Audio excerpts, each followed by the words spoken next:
Hey you guys, welcome back to our channel, the number one place for people who love design, art and all things creative. You are watching DMB's channel, my name is Laszlo, and today I want to share some incredible graphic design based details, which you might have missed while watching your favorite Pixar movies. Most of us know that the guys at Pixar Animation Studios love visual gags and puns, and hiding little Easter eggs in their movies, cross-referencing different pictures, like hiding Nemo in the world of Monsters Inc. You might even heard of the Pixar theory, according to which every Pixar movie takes place in the same cinematic universe. Yeah, of course. But today we're going to be sure to avoid those over-explained topics, as I will be aiming to give you something much simpler and more straightforward. I'm here to simply point out some genius graphic design solutions from some of these films that fellow graphic designers and artistic souls would be sure to appreciate. 5 awesome graphic design ideas from 5 awesome movies, coming right up. I thought we should be following a loose timeline order, so the first graphic I wanna mention is from the movie Monsters Inc. from 2001. When I was a kid, I was absolutely obsessed with this movie. And you know what, who am I kidding? I still kind of am. Me and my brothers watched Monsters Inc. on VHS gazillions of times growing up. And I am somewhat ashamed to admit that the actual logo of the movie didn't really make sense to me up until a couple years ago. I always thought that this single eye slapped on a blue capital M was not much of a graphic design miracle, really. In fact, it's probably intentionally boring, as the whole world of Monsters Inc. supposed to be quite mundane, simple and corporate, resembling actual real-life factory workplaces, right? Now fast forward in my 20s, I actually realized that we are meant to consider the negative space at the bottom of this letter as part of the design as well. As these here, they are supposed to be little fangs, the bottom teeth of a one-eyed monster, yep? Which is kinda brilliant, really. As it is oftentimes the case, it's near impossible to actually pinpoint who designed this logo. As on a movie set, every piece of graphic work is owned and run by the studio itself. And the creative teams are usually made of huge teams of people who bounce design concepts and ideas off each other constantly. But if there is only one name I could quickly mention in this chapter, it would be the name of Susan Bradley. Susan is a multidisciplinary designer who has designed the title sequence in the beginning of Monsters Inc., as well as many other Pixar movie titles, in fact. So she is definitely someone you should know because, well, she's been designing things you have been watching for decades. I'll leave her portfolio link down under this video, okay?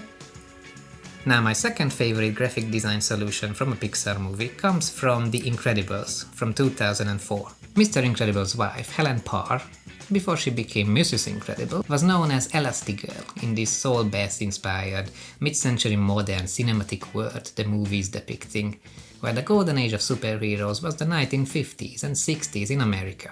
What a concept. I absolutely love this retro-futurism the whole movie's look was based on, and I think Elastigirl's simple monogram logo is kind of the perfect summary of this whole mid-century modern vibe. I mean, minimalistic logo designers all around the world would kill for an original idea like this, proving that certain things never really go out of style. Good design is always gonna be good design. When we look at the concept artists, we can take an educated guess that these snappy logos have been designed by Teddy Newton, Tony Fusil, and Lou Romano's joint efforts. Or maybe even Brad Bird, the director, who all worked together on developing Helen's character. As a brand illustrator and logo designer in 2022, I tend to think that I have seen everything within this niche already. Monogram logos, mixing 2 capital letters, I mean there's only so much you can do when you take the 26 letters from the English alphabet. But this thing, in my humble opinion, shows that we can still do great things with so very little, yeah? Now the next graphic comes from the Scottish Highlands, as I wanna talk a little bit about the art of Pixar's Brave from 2012. It is undoubtedly beautiful how the art department approached those classic Scottish and Pictish folk art patterns in their depiction. They are everywhere in the movie, decorating almost every single frame while we are having this beautiful fantasy adventure play out in front of us in medieval Scotland. In the concept art book, we get to have a closer look at some of these graphics designed by Cassandra Smolcic, who has also created the title design illustration based on Andy Dreyfuss's typographic base layout. This is one beautiful title design for sure, but you might think that's all there is to it. Some nice little infinite Scottish folk patterns, right? Wrong. Computer, enhance! When you zoom into the logo type, you can see how actually 2 main plot points are hidden in the logo itself. In the capital B, we see Princess Merida and the magic spark, while in the E in the end, we see her mother, Queen Eleanor, and 3 little bear cubs, which, well, you know why they are there if you have seen the movie, don't you? I love the subtle way this has been designed, and you know what? That is the noteworthy thing in this chapter for young designers if you are watching. Aesthetics is one thing, but a strong design concept will always back up your ideas, yeah? Cool. Well, next up on my list is Pixar's Coco from 2017, which, as far as I'm concerned, was probably the most visually exciting movie the studio ever put together. I mean, this whole adventure is just glamorous. It comes as no surprise that Latino culture translates beautifully onto the screen, as it is all about audiovisual excess, isn't it? The colors, the music, the dancing, the food, there is so much to love about this part of the world, and it comes across beautifully in this movie. My favorite piece of graphic design is probably the flamenco guitar, which once belonged to Ernesto de la Cruz, a Mexican movie star our little main character is obsessing over in the beginning of the movie. Of course, the guitar is very heavily decorated, as everything should be at the time of Dia de Muertos. The guitar has all these decorative visual marks in almost perfect symmetry, as a classical guitar should be, perfectly symmetrical, right? Well, computer, please once again, enhance! Upon closer look, you might have noticed that on the head of the guitar we have this very clever sugar skull design, which is perfectly symmetrical, apart from this one gold tooth. In case you were wondering what's the reasoning behind this design decision, well, it's actually a visual clue to the plot in the movie, foreshadowing who exactly the guitar originally belonged to, as the owner also has a gold tooth, and it is not Ernesto de la Cruz after all. So clever, honestly, the details these guys go into when they design things is just, well, it's just mind-blowing, isn't it?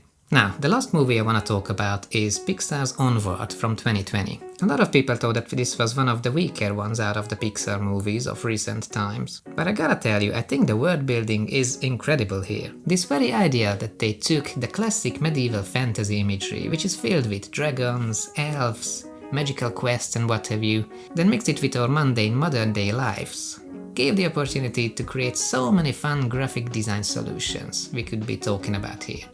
I mean, the high school, which looks like a European castle, mom's phone, which has these little green and red shields as buttons instead of circles in the phone's UI, the highway signs with old English Gothic writing, the list just goes on and on and on. My two absolute favorites are the digital screen numbers in this world, which we see at the gas station scene, which again resembles our world, but it has been a little bit fantasyfied, if you will. And I also really like Barley's metal badges. Barley, our main character's brother, is that classic metalhead type guy, and since heavy metal imagery oftentimes references medieval fantasy visuals anyway, this works as the perfect character trait to have in this movie. My favorite badge design is actually one that didn't make the final cut of the movie. This medieval spoof of the Rolling Stones logo, which I'm guessing had to be dropped because of copyright reasons, maybe. Personally, I came across with it within an online presentation that I will also link down below. Paul Conrad and Laura Meyer were the main graphic designers of this movie, who created insane amounts of graphic props. But since there was no proper picture of this badge which I could find, I quickly recreated it in Illustrator, just so I can show you guys what I'm talking about. I don't know, I think it's really funny and a shame that we didn't see it in the movie. But that's just the nature of film graphic design, I guess. Now, before you go, I just very quickly wish to point out that in this video I tried my best to highlight female talent within this company. And the reason for that is Pixar itself as a studio didn't always do a really good job on that front, to put it very, very mildly. Things are definitely better these days, with the success and promotions of Domishi and the whole women-led team who created Turning Red, which was a very female-centric movie made by women for little women. And I'm not sure if this is the right video, the right channel, or the right platform even, where we should be having these very, very difficult conversations. But still, based on my research, it's a little bit of an elephant in the room, which would not have sat right with us, with Jacqueline and me as a brand, if I kept all that research, all my findings under the table. So yeah, I left some links below if you are interested in that kind of stuff, and I think that's all I'm gonna say about that. For now, okay? Okay. Hope you enjoyed this video, give it some love if you did, and join our creative crew if this is the kind of content that you like to consume on YouTube. We talk a whole lot about illustration, graphic design, interior decor, design and architecture, from this world and beyond it. Stay creative and I'll see you next time with some other cool creative stuff, okay? See ya!